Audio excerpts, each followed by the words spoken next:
사건 번호는 2024-105288 단독주택이고요. 매각기일은 4월 23일로 예정이 되어 있습니다. 소재지는 서울특별시 관악구 봉천동에 위치한 단독주택이며 토지 면적은 30평이나 되고 건물 면적이 매우 우량합니다. 45평이나 되는데요. 감정가가 9억 7천만원 평가되었으나 최저가가 거의 3번이나 유찰되어서 반값 4억 9,600만원에 진행합니다. 경매 대상은 토지와 건물을 일괄 매각하는 방식이며 현재 보고 계신 서울의 희소성 있는 특별한 단독주택을 건물 면적이 45평이나 되는 곳을 반값에 시세보다 훨씬 저렴하게 취득하실 수 있는 기회입니다. 토지 같은 경우에는 9억 3,100만원으로 평가되었고 건물은 3,700만원으로 평가되었습니다. 제시어 건물도 69만원짜리가 있는데 경매 매각 목적물에 모두 포함되니까 신경 쓰지 않으셔도 괜찮겠습니다. 토지 이용 계획 보시면은 토지 거래 계약에 관한 허가구역 이런 내용이 좀 보여지는데요. 이따가 토지 이음에 대해서 정확히 확인을 해보겠습니다. 건축물 현황 봐보겠습니다. 주 용도는 단독주택이며 사용 승인 일자는 1970년도 오래된 단독주택입니다. 주 구조는 벽돌 구조로 이루어졌음을 알 수 있고 지상층 수가 2층에다가 지하층 수가 1층이나 있다고 해서 새놓기에 아주 좋아 보이는 물건입니다. 건물 면적도 매우 크고요. 임차인 권리분석 봐보겠습니다. 현재 임차인은 김모씨,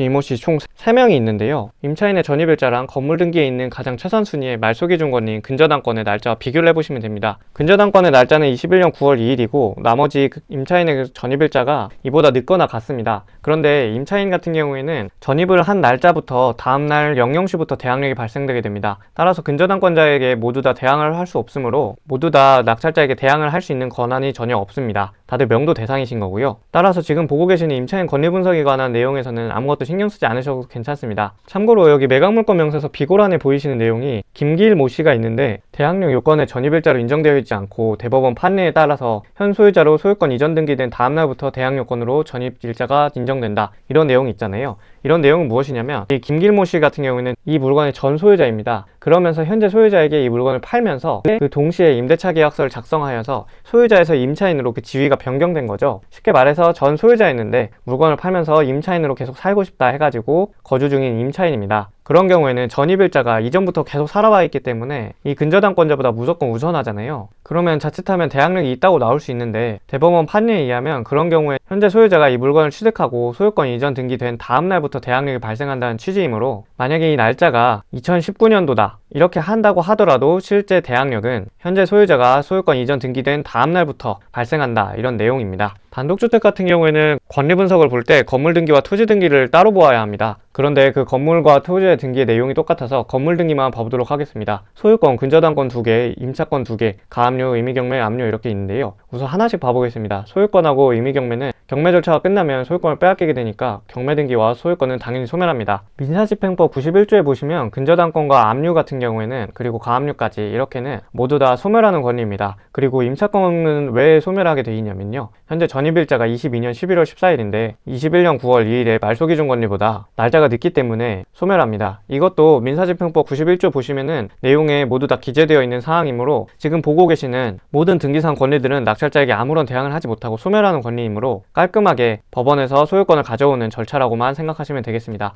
아무것도 인수하지 않습니다. 건축물 대장에서 위반 건축물 사항도 보여지지 않고 가구수는 한 가구로 소유권을 100% 지녀올 수 있는 물건입니다. 건축물의 주 용도는 주택과 점포로 사용됨을 알 수 있으며 층수는 지하 1층에 지상 2층임을 확인하였습니다. 지역 같은 경우는 1, 2, 3종 일반 주거 지역 중에 3종 제일 좋은 거라고 보실 수 있고요. 각 층마다 주택 및 점포로 사용되고 각각의 면적을 확인하실 수 있습니다. 현재 소유자는 주식회사라고 해가지고 지금 GB하우징에서 100% 물건을 가지고 있고요. 참고로 이렇게 법인인 경우에는 선순위 임차인일 때를 조심해야 되는데 임금채권 때문이죠. 그리고 교부 청구 같은 것이 들어왔을 때 선순위 임차인 보증금을 많이 배당받을 것을 빼앗아가서 낙찰자에게 인수될 가능성이 있는데 그런 부분을 좀 참고하셔야 되는데 지금 같은 경우에는 모두 다 후순위 임차인이기 때문에 신경 쓰지 않으셔도 괜찮습니다. 참고사항이고요. 감정평가가 이뤄진 시점은 24년 4월에 9억 6천만 원으로 평가되었음을 아실 수 있겠습니다. 건물 외관은 다소 낡았는데요. 그럼에도 불구하고 2층짜리 건물이고 지금 여기 보시면 옥상도 사용할 수 있을 것이라고 보여지는데요. 이런 물건들을 전부 다 월세를 세팅하면은 굉장히 괜찮을 것으로 보여집니다. 그리고 이 감정평가서 내용을 보니까 내부 구조를 확인할 수 없었기 때문에 현재 방이 몇 개인지 건축물 구조가 어떻게 되어 있는지 자세한 사항을 파악할 수가 없어서 이렇게 원룸처럼 나와 있는 것 뿐이지 그 면적은 지금 70제곱미터나 됩니다. 1층에 대해서만이고요. 2층 같은 경우에는 공부상 면적이 58제곱미터입니다. 지하층 면적 같은 경우에는 8제곱미터로 나와 있고 제시의 건물도 다음과 같이 나와 있습니다. 현황 조사서에는 특별한 내용은 보여지지 않고요. 임차인들의 전입일자가 아까 이전 소유자죠. 김길모 씨 전입일자가 95년 4월 29일이면 이전에 보셨던 최선순위 설정의 말소기준권리보다 근저당권자보다 빠르잖아요. 그래서 자칫 보면 대항력이 있다고 나올 수 있지만 이 김길모 씨는 전 소유자이기 때문에 아까 대법원 판례에 의해서 여기에 있는 전입일자가 적용되는 것이 아니라 현재의 소유자가 소유권 이전 등기를 받은 다음 날부터 전입일자가 적용된다라는 내용을 보셨습니다. 잠깐 돌아와서 봐보면요. 현재 소유자 지비하우징이 소유권을 21년 9월 2일에 이 물건을 등기를 했잖아요. 그렇기 때문에 아까 보셨던 임차인은 9월 3일부터 대항력이 발생하게 된다는 내용입니다. 매각물권 명세서에서 최선순위 설정은 21년 9월 2일 근저당권이고 또한 임차인들의 전입신고 날짜가 모두 다 21년 9월 2일 22년이므로 모두 다 대항할 수 있는 권리가 없으므로 모두 다 낙찰자에게 있어서는 소멸하는 권리임을 공식적인 매각물권 명세서 서류를 통해서 확인을 하였습니다. 등기상 인수한 조건도 공란이며 법정 지상권이나 지상권의 특별한 내용도 보여지지 않습니다. 비고란 보시면 제시의 건물을 포함하여 일괄 매각한다는 내용이 기재되어 있습니다. 지금 보시는 이 내용들은 아까 보셨던 대법원 판례 확인했던 부분이므로 넘어가도록 하겠습니다. 문건 접수 내역에서 특별한 내용이 있는지 하나씩 확인해 보았는데요. 크게 특별한 내용은 보여지지 않습니다. 현재 저희 물건지를 보시면 서울대 입구역에서 거리가 꽤나 있는 모습으로 보여집니다.